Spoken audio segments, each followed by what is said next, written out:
ये कहानी है पुराने जमाने की, जब गांव की मिट्टी में महक थी और लोगों की आंखों में सच्चाई। एक छोटा सा गांव था, नाम था हरिपुर। वही रहता था एक गरीब किसान गोपाल। दिन रात मेहनत करता था, लेकिन किस्मत जैसे उससे नाराज थी। सुनो जी, आज घर में खाने को बस एक मुट्ठी चावल बचे हैं। कोई बात नहीं गौरी, मैं जंगल से कुछ लकड़ियां काट लाता हूँ। बेच देंगे तो कुछ अनाज आ जाएगा। उसके शब्दों में उम्मीद थी, पर आंखों में थकान। गोपाल कुल्हाड़ी लेकर जंगल पहुंचा। धूप तेज थी, पसीना बह रहा था, पर उसके हाथ थकते नहीं थे। दिन ढलते ढलते उसने लकड़ियों का छोटा सा गट्ठर बांधा और बाजार की ओर निकल पड़ा।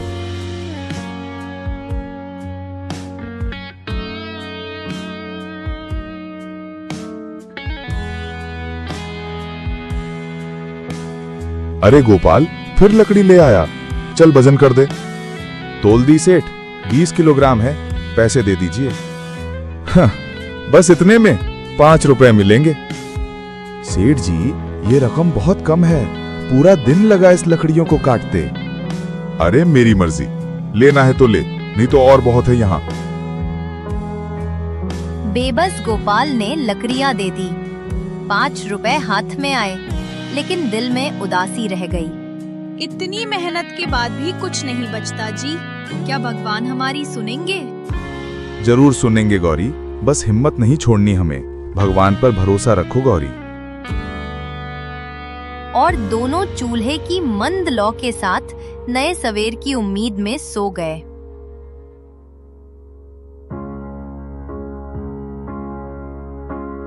एक दिन गोपाल लकड़ी बेचने दूसरे गांव जा रहा था।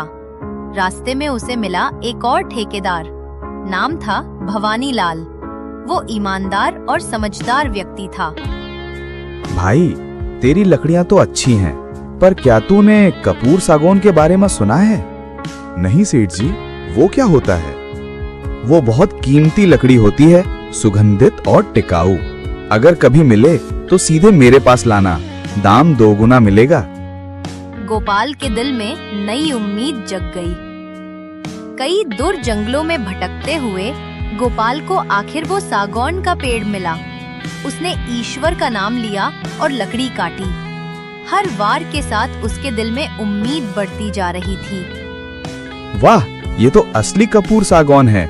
ले भाई गोपाल, ये रहा 500 रुपए। इतना ज्यादा? अरे मैं कहीं सपना तो नहीं देख रहा। ये तेरी ईमानदारी का दाम है। गोपाल सीधे घर की ओर रवाना हो गया कि आंखों में खुशी के आंसू थे। उसने झोपड़ी सुधारी, गोड़ी को नए कपड़े दिए और गाय खरीद ली। अरे सुना क्या, गोपाल अमीर हो गया है। हाँ, अब तो उसके पास बैलगाड़ी भी है। ये सुनकर हरिदास का चेहरा कसैला हो गया। उसके मन में जलन की आग भड़क उठी। रामू सोमू, ये गोपाल बहुत उड़ने लगा है। आज उसी के जंगल में वो लकड़ी ढूंढेंगे, कल हमें पछतावा होगा। आज ही कुछ करना होगा। सेठ जी, क्या करना है? रात को जब वो खेत से लौटेगा, रास्ते में उसका काम तमाम कर देना। आज बहुत देर हो गई, गोपाल अब तक नहीं आया। बाहर काले बादल छाए थे, हवा में बेचैनी थी। गोपाल खेत का काम खत्म कर लौट रहा था, तभी उसे पीछे से किसी के कदमों की आहट सुनाई दी। रामू, सोमू, तुम यहाँ लाठी लेकर क्या कर रहे हो? बोलो, सेठ हरिदास ने भेजा है ना? वे कुछ नहीं बोले और गोपाल को मारने लग जाते हैं। दोनों उस पर टूट पड़ते हैं। गोपाल को बुरी तरह मारा गया। वो बेहोश होकर झाड़ियों में गिर पड़ा। बारिश शुरू हो गई, धरती भी जैसे रो रही थी। गोरी ने देखा कि गोपाल नहीं लौटा। उसने दीपक उठाया और अकेली खेतों की ओर भागी। झाड़ियों में उसे गोपाल मिला, लहूलुहान, बेसुध। गोरी ने चिल्लाकर कहा, हे भगवान, मेरे पति को बचा लो। वो उसे घसीटकर घर लाई, पट्टियां बांधी और सारी रात उसके सिर पर हाथ फेरती रही। सुबह होते ही गांव में हंगामा मच गया। गोपाल ने होश में आकर सब कुछ बता दिया। नाम, चेहरा, साजिश। पंचायत बुलाई गई। पंचायत ने फैसला सुनाया। हरिदास, क्या तू इस आरोप को मानता है? मुझसे गलती हुई है, लालच ने अंधा बना दिया। गोपाल, मैंने तेरा बहुत बुरा किया, पर अब समझ गया हूं कि मेहनत की कीमत सोने से भी ज्यादा होती है। मुझे माफ कर दे। सेठ जी, माफ कर दिया, पर याद रखना, जो दूसरों की मेहनत से जलता है वो खुद जल जाता है। अब सब छोड़ो जी, मैं खाना बनाती हूँ, सब खाना खा लो। अरे नहीं नहीं, मुझे देर हो रही है, मैं जा रहा हूँ, आप खाओ। कुछ महीने बाद गांव में मेला लगा। गोपाल अब गांव का सबसे सम्मानित किसान था। हरिदास भी साधारण जीवन जी रहा था, पर उसके चेहरे पर शांति थी। सेठ जी, अब आपके चेहरे पे सच्ची दौलत दिखती है। सच्ची दौलत? हाँ, मन की शांति। और आसमान में सूर्य ढल गया, पर गोपाल और गोरी की जिंदगी में नई रोशनी फैल गई। अब तो सब अच्छा हो गया है ना? हाँ गौरी, मेहनत कभी धोखा नहीं देती। मेहनत की कमाई सबसे बड़ी पूंजी है। जो ईमानदारी से काम करता है, उसकी राह में चाहे तूफान आए या अंधेरा, वो हमेशा उजाले तक पहुंचता है। राम राम राम राम राम राम राम राम राम राम राम राम राम। अरे अढ़ैया, कहाँ से आया रे? और अब कहाँ जा रहा है भगवान का भजन करते करते? अरे काका, मंदिर गया था पूजा करने, अब भूख लगी है तो घर जा रहा हूँ। और कहाँ जाऊँ? आप भी ना काका। अरे मैं तो मजाक में पूछ रहा था, घर ही जा रहा पता है। ठीक है भाई, घर जा। राम राम राम राम राम राम राम राम राम राम राम राम राम।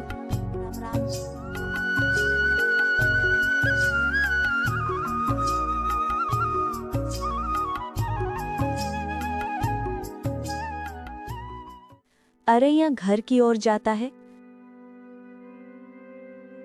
ए भागवत, आज तो इतना थक गया हूँ, कौन खाना बनाए? लेकिन भूखा भी कैसे सो जाऊं? नींद भी नहीं आएगी। अरे यह सोचता है, आज चावल बना देता हूँ, ये ठीक रहेगा। भूख भी मिट जाएगी और नींद भी मस्त आएगी।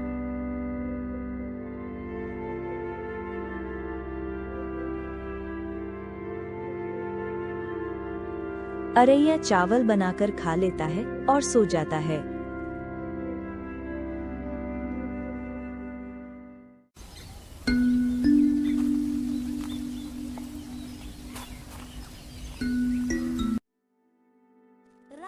सुबह का समय होता है, वो फिर मंदिर की ओर निकल पड़ता है भजन गाते हुए। मंदिर पहुंचकर अरैया उदास मन से ठाकुर जी से बोलता है। ए ठाकुर जी, इतनी छोटी उम्र में मुझे अनाथ क्यों कर दिया? बहुत मुश्किल होता है अकेले रहना, अकेले खाना बनाना। तभी ठेकेदार जी मंदिर के पास आते हैं मुस्कुराते हुए।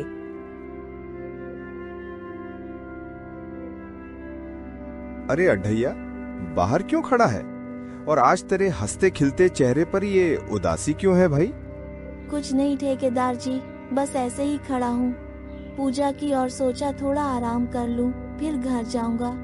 नहीं बेटा, तेरे चेहरे पर साफ दिख रहा है कि कुछ बात है। मुझे बता, क्या हुआ? कुछ नहीं ठेकेदार जी, थक गया हूँ अकेले रहकर, अकेले खाना बनाकर। सोच रहा हूँ इससे अच्छा है जंगल चला जाऊं, किसी आश्रम में। अरे बेटा, इतनी सी बात मुझे कह देता, मैं रात को तेरे पास आ जाता। बेटा, ऐसे उदास नहीं होना चाहिए। नहीं, मैंने निश्चित कर लिया है, अब मैं जंगल में ही जाऊंगा। ठीक है बेटा, लेकिन अगर जा ही रहा है तो मैं तुझे एक आश्रम का रास्ता बताता हूँ, वहाँ कुछ दिन रह लेना। कौन सा आश्रम? बताइए, मैं वहीं जाऊंगा। दूर जंगल में एक पुरानी कुटिया है। वहाँ एक बाबा जी कई वर्षों से पूजा और तपस्या करते हैं। वहाँ चला जाना, तू बहुत खुश रहेगा बेटा। बहुत बहुत धन्य हूँ आपका ठेकेदार जी। मैं कल सुबह ही गांव से निकल जाऊंगा। और हाँ, आप सभी मंदिर की पूजा बंद मत करना जब तक मैं वापस ना आऊँ। हाँ हाँ अड़हिया, तेरी यात्रा भगवान करे सफल रहे। मुझे पूरा यकीन है तू भगवान को जरूर पाएगा। अरैया ठेकेदार जी को प्रणाम करता है और अगले दिन की यात्रा की तैयारी में लग जाता है।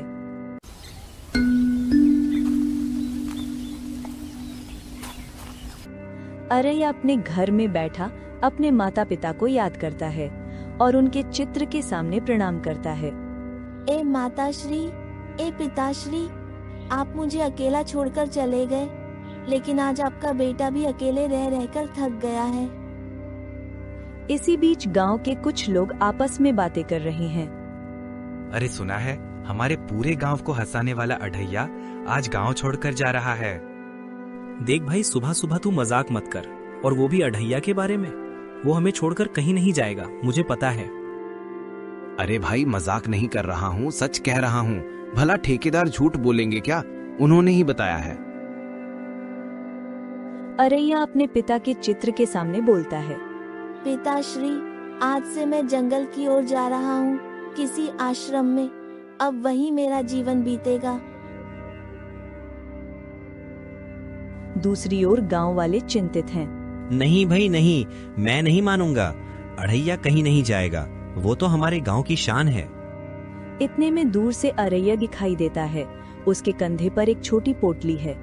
गांव वाले उसे देखते ही चुप हो जाते हैं। अरैया गांव की चौपाल पर बैठता है और बोलता है। मेरे सभी गांव वालों, आज मैं आप सबसे कुछ बातें कहना चाहता हूँ। नहीं अढ़ैया, नहीं, कुछ मत कह, हम तुम्हें कहीं नहीं जाने देंगे। अरे काका, मैं कुछ ही महीनों में लौट आऊंगा। आप मना मत करें, नहीं तो मेरी भक्ति सफल नहीं होगी। लेकिन अढ़ैया, तुम्हारे जाने के बाद हम कैसे रहेंगे? हम भी साथ चलेंगे तेरे साथ। नहीं नहीं, आप सब साथ चले गए तो गांव का क्या होगा, मंदिर का क्या होगा? आप सब यहीं रहिए, मैं लौट आऊंगा कुछ ही महीनों में। गांव का एक बुजुर्ग आगे बढ़ता है और सबको समझाता है।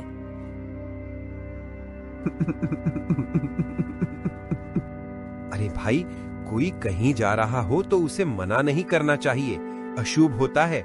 अढ़ैया तो भगवान का अवतार है। जाते जाते हम सब उसे आशीर्वाद दें और उसके आशीर्वाद का आनंद लें।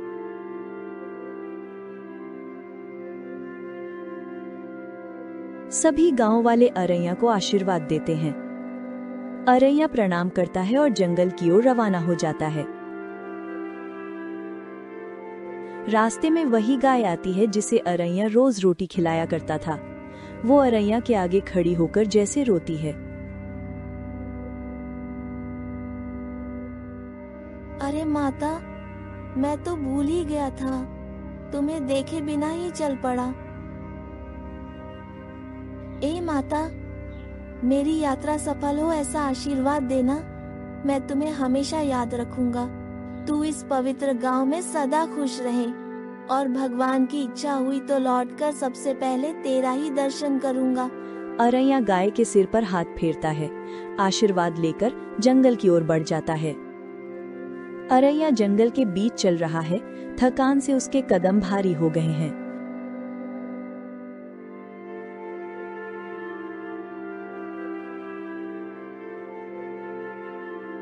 चलते चलते वो एक नंदी की मूर्ति के पास पड़े एक पेड़ के नीचे बैठ जाता है। धीरे धीरे उसकी आंखें बंद होने लगती हैं और वो अपने माता पिता को सपने में देखता है।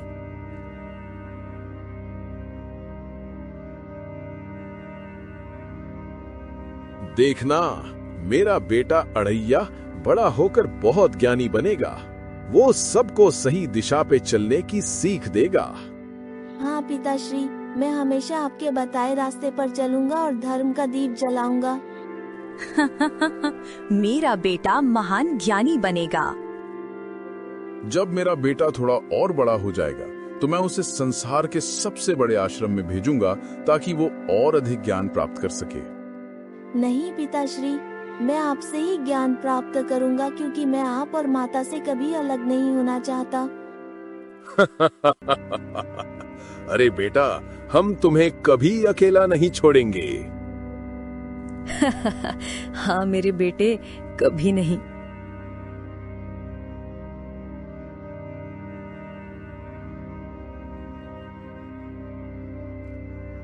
इतना सुनते ही अरैया की आंख खुल जाती है।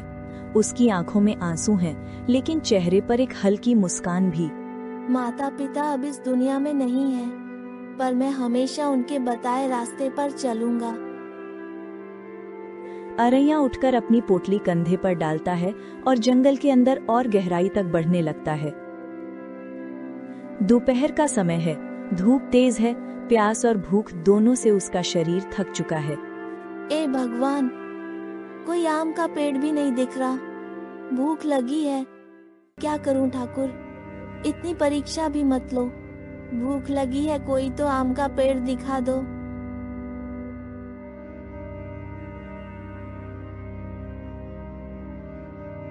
थोड़ी दूर आगे बढ़ने पर अरैया को सचमुच एक आम का पेड़ दिखाई देता है। वो मुस्कुराकर कहता है, वाह, ठाकुर ने मेरी सुन ली। चलो थोड़ा फल खा लूं, फिर आगे चलता हूँ। थोड़ा आम खाकर अरैया फिर आगे बढ़ता है। जंगल और घना हो गया है, आसमान पर अंधेरा छाने लगा है। पता नहीं और कितना दूर है बाबा जी का आश्रम। थक गया हूँ चलते चलते। रात भी होने वाली है, अकेलापन भी महसूस हो रहा है। अचानक दूर कहीं उसे हल्की सी रोशनी दिखाई देती है। अरे वो क्या रोशनी है? शायद मैं बाबा जी के आश्रम तक पहुंच गया हूँ।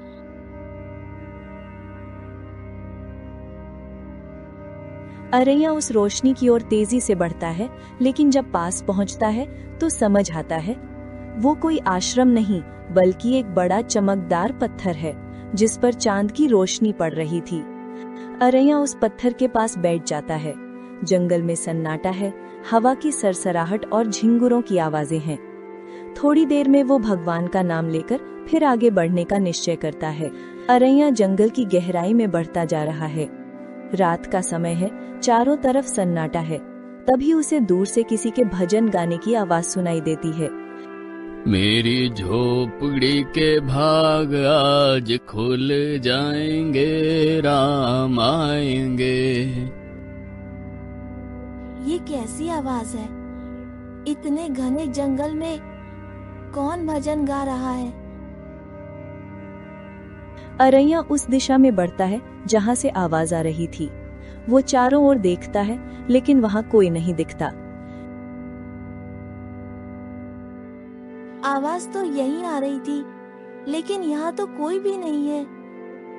इतने में वही भजन की आवाज फिर से गूंजती है। मेरी झोपड़ी के भाग आज खुल जाएंगे, राम आएंगे। ये क्या? फिर से वही आवाज? कहीं बाबा जी तो नहीं जो मेरे साथ कोई लीला खेल कर रहे हैं? अरैया धीरे धीरे उस आवाज के पीछे बढ़ता है। उसके कदमों की आवाज सूखे पत्तों पर पड़ती है। हर कदम के साथ दिल की धड़कन तेज होती जा रही है। मेरी झोपड़ी के भाग आज खुल जाएंगे, राम आएंगे। ये क्या? फिर से वही आवाज? लगता है अब यहीं कहीं कोई झोपड़ी है। शायद वही बाबा जी होंगे। चलो यहीं रुक जाता हूँ। सुबह होते ही देखूंगा ये आवाज किसकी थी। अरैया एक पुराने वृक्ष के नीचे बैठ जाता है। जंगल की ठंडी हवा बह रही है। आसमान में चांद निकला है और उसकी रोशनी में अरैया का चेहरा शांत लग रहा है, लेकिन मन में सवालों का तूफान है। क्या सच में ये बाबा जी हैं या कोई और रहस्य? अब आप अगले भाग में देख सकेंगे वो आवाज किसकी थी और अरैया के साथ उस रहस्यमयी जंगल में आगे क्या हुआ।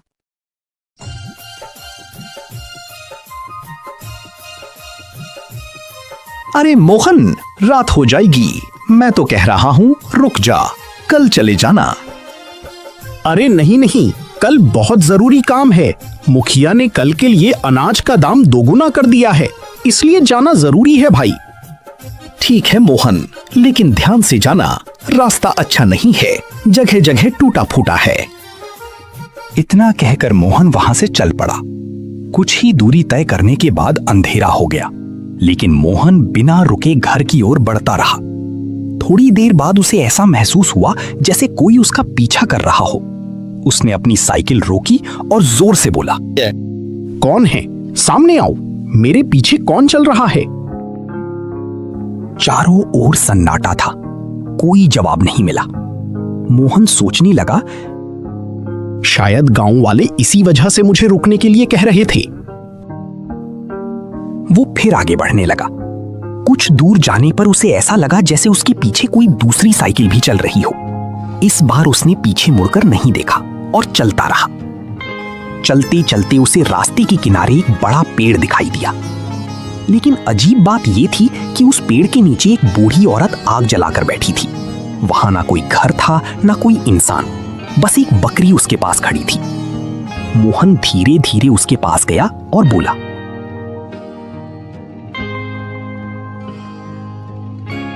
माँ जी, आप यहाँ अकेली क्या कर रही हैं? बेटा, पहले ये बताओ तुम कौन हो और इस सुनसान रास्ते पर अकेले कहाँ जा रहे हो? मेरा नाम मोहन है, मैं अपने घर जा रहा हूँ। देर बहुत हो गई है और रात भी गहरी हो चुकी है, लेकिन आप यहाँ अकेली क्यों बैठी हैं? बेटा, अब अपनी बीती सुनाने से कोई फायदा नहीं, लेकिन तुमने बहुत देर कर दी। इस रास्ते से रात में अकेली जाना ठीक नहीं है। हाँ माँ जी, लेकिन जाना जरूरी है। फिर भी बताइए, आपके साथ क्या हुआ था? बूढ़ी औरत ने गहरी सांस ली और अपनी कहानी सुनानी शुरू की। बहुत साल पहले मैं, मेरा बेटा और मेरी बहू गांव जा रहे थे। हमें इस रास्ते के बारे में कुछ पता नहीं था। हम बिना सोचे समझे इस जंगल में आ गए। थोड़ी दूर पहुंचे ही थे कि हमें एक छोटे बच्चे की रोने की आवाज सुनाई दी।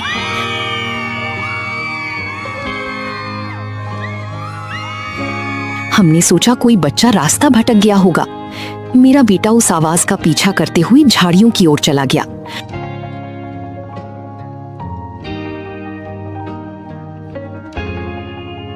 बहुत देर बीत गई, लेकिन वो वापस नहीं आया। फिर मेरी बहू ने मुझे इस पेड़ के नीचे बैठाया और अपने पति को खोजने चली गई। लेकिन वो भी कभी लौटकर नहीं आई। ये कहते कहते बूढ़ी औरत की आवाज कांपने लगी। फिर आप यहाँ अकेली कैसे रह रही हैं? आप खाना कैसी खाती हैं? एक दिन मैं लकड़ी के सहारे थोड़ा आगे गई तो मुझे आम का एक पेड़ मिला। तब से उन्हीं आमों की सहारे जी रही हूँ। लेकिन आपको तो दिखाई भी नहीं देता, आप वहाँ तक कैसे पहुँचती हैं? बेटा, मेरी आंखें अंधी हैं, लेकिन मेरा हृदय अंधा नहीं है। मैं अपनी मन की सहारे रास्ता ढूंढ लेती हूँ। नहीं माँ जी, अब आपको यहाँ अकेले रहने की जरूरत नहीं है। आप मेरे साथ मेरे घर चलिए, वहाँ आराम से रहेंगी। बूढ़ी औरत कुछ कह पाती उससे पहले ही मोहन ने उसका हाथ पकड़ लिया और फिर मोहन उस बूढ़ी औरत को अपने साथ लेकर अंधेरी रास्ते पर घर की ओर चल पड़ा। सुबह होते ही मोहन और बूढ़ी औरत घर पहुंच चुके थे। लक्ष्मी रसोई में नाश्ता बना रही थी। तभी मोहन के पिता हरिदास बोले, बहू, मोहन के लिए नाश्ता ले आओ, ये बहुत थका हुआ है। और हाँ बेटा, आज मुखिया ने अनाज के दाम बढ़ा दिए हैं, चलो अनाज बेचने चलते हैं। हाँ पिताजी, नाश्ता करके चलते हैं। सबने मिलकर नाश्ता किया। उसके बाद मोहन और हरिदास अनाज बेचने निकल पड़े। रास्ते में चलते हुए हरिदास बोले, बेटा, मुझे वो बूढ़ी औरत कुछ ठीक नहीं लगती, उससे सावधान रहना। अरे पिताजी, ऐसा कुछ नहीं है, उसका इस दुनिया में कोई नहीं है, इसलिए मैं उसे घर ले आया। बेचारी अंधी है। बातें करते करते दोनों मुखिया की दुकान पर पहुंच गए। उन्होंने सारा अनाज बेच दिया और अच्छे पैसे लेकर घर लौटने लगे। पिताजी, आज तो अच्छा मुनाफा हो गया। हाँ बेटा, लेकिन इन पैसों को तिजोरी में संभाल कर रखना। हाँ पिताजी, मुझे पता है, सिर्फ 10 दिन बाद बहन की शादी है। कुछ देर बाद दोनों घर पहुंच गए। मोहन ने बैलगाड़ी बाहर खड़ी की और पैसे लेकर अंदर चला गया। सुनो लक्ष्मी, ये पैसे रख लो और सीधे तिजोरी में रख देना, मैं गांव होकर आता हूं। इतना कहकर मोहन गांव की ओर चला गया। लक्ष्मी किसी काम में व्यस्त थी। उसने जल्दबाजी में पैसों की थैली मेज पर ही रख दी। बूढ़ी औरत दूर बैठी ये सब देख रही थी। कुछ देर बाद वो लक्ष्मी के पास आई और बोली, बेटा, मुझे बाहर ले चलो, थोड़ी ठंडी हवा खा लो।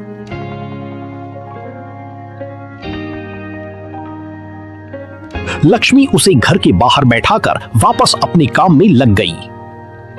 लेकिन सच्चाई कुछ और ही थी। वो बूढ़ी औरत अंधी नहीं थी, वो केवल नाटक कर रही थी। जैसे ही मौका मिला, उसने पैसों की थैली उठाई और धीरे धीरे वहां से भाग गई। शाम को मोहन वापस घर लौटा। अरे लक्ष्मी, बूढ़ी माँ जी कहाँ हैं? दिखाई नहीं दे रही। बाहर बैठी हैं, हवा खा रही होंगी। आप बैठिए, मैं खाना लेकर आती हूँ। उसी समय हरिदास भी घर आ गए। अरे बहू, बाहर तो कोई नहीं है। ये सुनकर सब घबरा गए और तुरंत बाहर दौड़े, लेकिन वहां कोई नहीं था। लक्ष्मी, मैंने जो पैसे लिए थे उन्हें कहाँ रखा है? अरे, मैंने तो उन्हें मेज पर ही छोड़ दिया था, अभी देखती हूँ। बेटा, मैंने पहले ही कहा था कि वो औरत मुझे ठीक नहीं लगती। कुछ देर बाद लक्ष्मी रोते हुए बाहर आई। सुनो जी, पैसे घर में कहीं नहीं हैं, मैंने पूरा घर देख लिया। ये सुनते ही हरिदास के पैरों तले जमीन खिसक गई। बहन की शादी के लिए जो पैसे जोड़े थे वे सब गायब हो चुके थे। हरिदास की आंखों से आंसू बहने लगे। अब क्या होगा? क्या मोहन उस बूढ़ी औरत को ढूंढ पाएगा? क्या बहन की शादी हो पाएगी? जानने के लिए देखिए पार्ट 2।